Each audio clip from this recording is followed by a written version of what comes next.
cara se chama o cara do lobisomem. Vocês conhecem o lobisomem?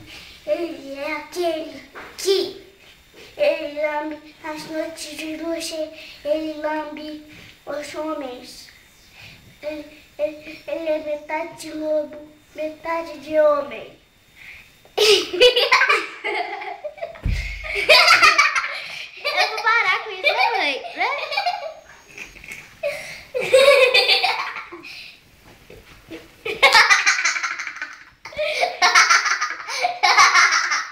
Ai, ai.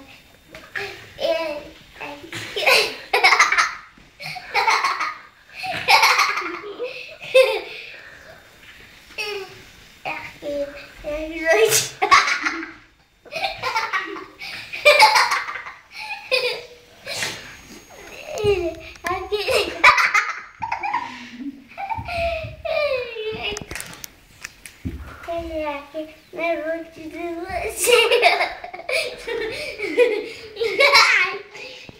Ele é aqui na noite de luz.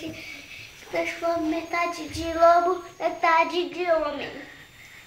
Ele tem um rabo longo, que nem de lobo, e a cabeça parecida com lobo.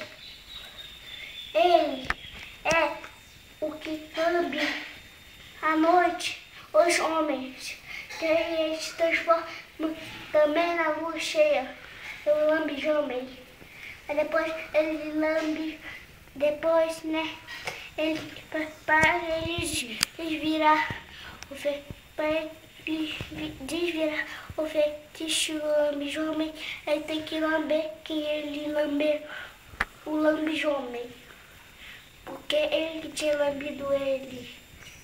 É isso que acontece no Lambisomem 3.